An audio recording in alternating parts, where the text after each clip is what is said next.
His tongue's hanging out.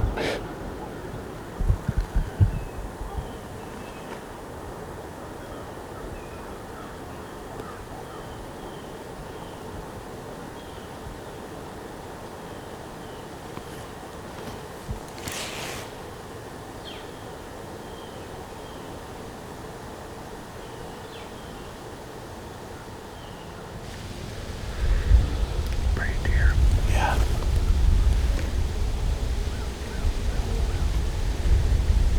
Yeah, that's him.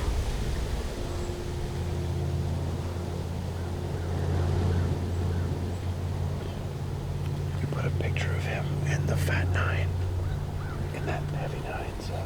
The Fat 9, is that what we call him now?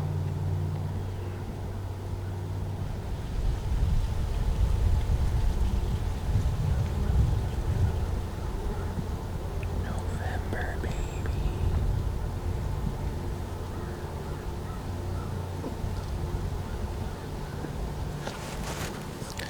It's nice to come to like a good rut farm.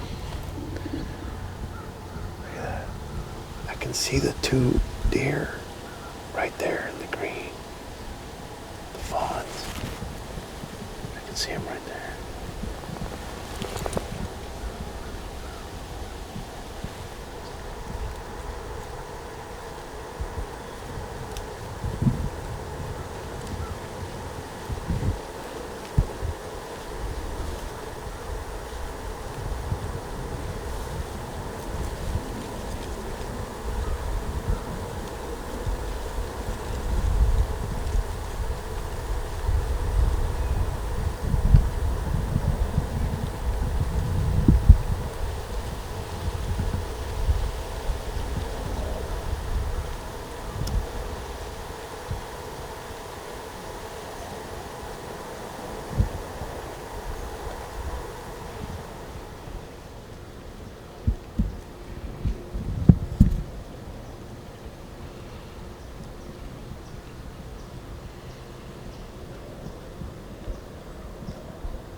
There's a truck driving through the field.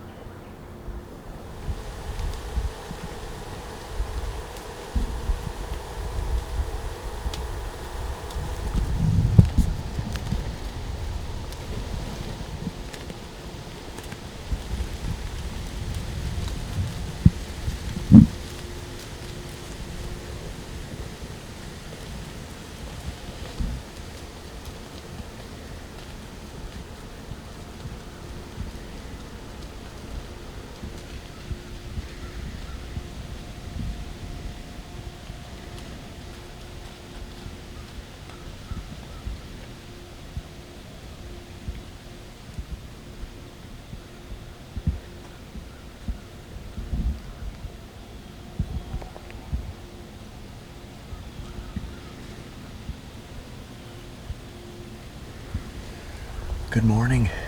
We have a beautiful morning here in Iowa. It's November 7th. Mid-40s, south-southwest wind. Feels nice and cool. And Ryan and I are down at the River Bottom Farm. We've got a great setup on this bluff, blowing our wind back over the river here. And we're already having a great hunt. We've had a hot doe come through the CRP here in front of us and have had 2 bucks on her. One is a more mature, he's basically an 8-pointer. He's got a little nicker 4. I think he might, be a scoreable 9. And then and that deer's a little more mature. And then a nice younger 10, really beautiful 10. I think he's just a 3-year-old. I've got pictures of both those deer. Heard some antlers clashing together early this morning and wasn't sure if it was another hunter on the neighboring property or what. And then all of a sudden, out popped those deer. So pretty cool to see that. We're going to sit in here for a while this morning. We're in a great spot for cruising, just being right here on the river. Lots of uninterrupted country in this area, so Nice to have a doe come through early. I mean, I imagine that we can see bucks on that trail most of the day. So we're going to sit in here. The primary buck that I'm looking to lay eyes on is that dagger buck. But there's lots of good bucks in the area. That big heavy 9 that we filmed in that rainstorm, I've got some pictures of him recently. He actually busted off his G2 and that common base point that was with that right G2. He'd be another cool one to lay eyes on again. Anyway, we're gonna get quiet again. Hopefully the action continues.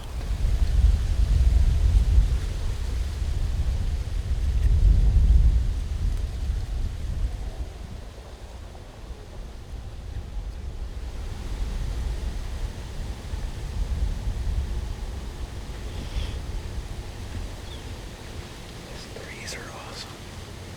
I mean, the way they curl in.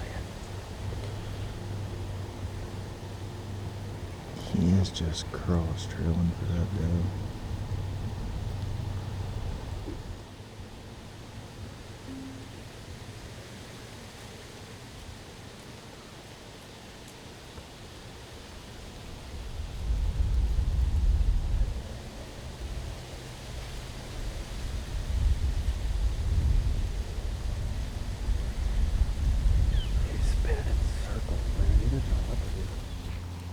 It's about 10:30. We're gonna start packing up. Nice hunt. It was cool to see those 2 bucks. We're gonna make a move back to the home farm.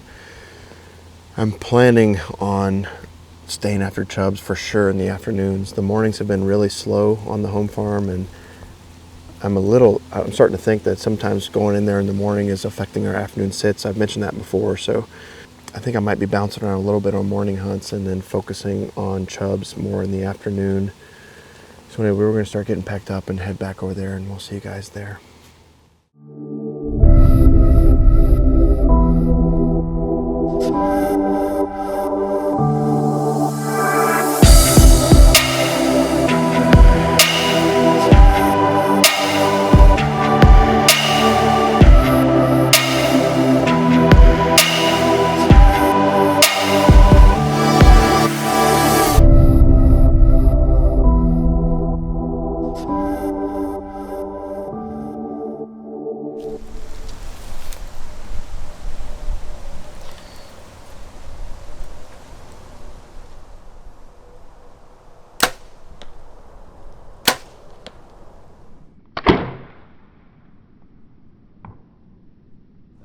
Shot. 3 o'clock.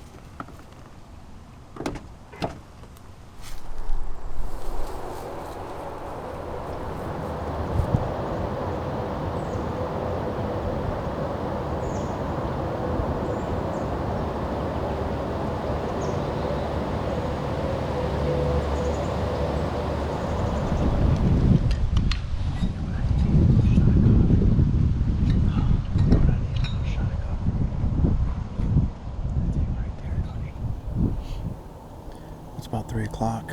We are back at the home farm in the Skybox set after Chubbs. It's hot, 65, 67 degrees, south wind. We've already had a little buck, that real pretty young lopsided 10 that we filmed earlier in the year. He just came through the back of the plot. This is Chubbs' most active area on camera, so I'm committed to hunting him here for a little bit. Hopefully he shows up tonight.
encounter number 3 with Chubbs.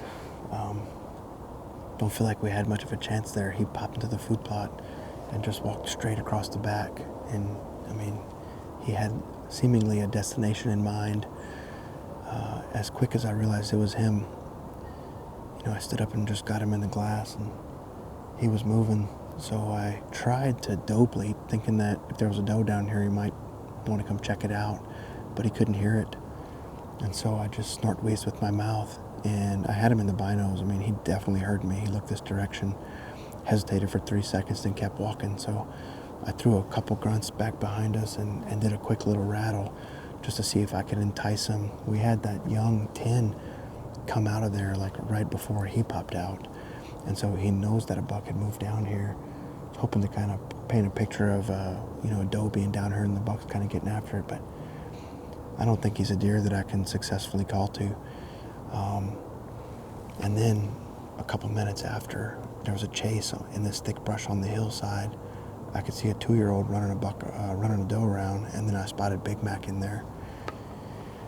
And it just doesn't seem like Chubbs is the most dominant deer out here. The 6x5 beat him on the 29th, and I'm sure Big Mac can push him around too. So we'll see. It's nice to see him again. I mean, we're definitely honing in on where he wants to be. He doesn't seem to be leaving, so the wind is switching out of the north tomorrow, and I need a south to hunt this stand. So I'm gonna try to game plan and see if I can't get on that end somewhere and continue to hunt him. But we have about 40 minutes left tonight. Hopefully it makes a reappearance, but if not, we'll see you guys next time we're out.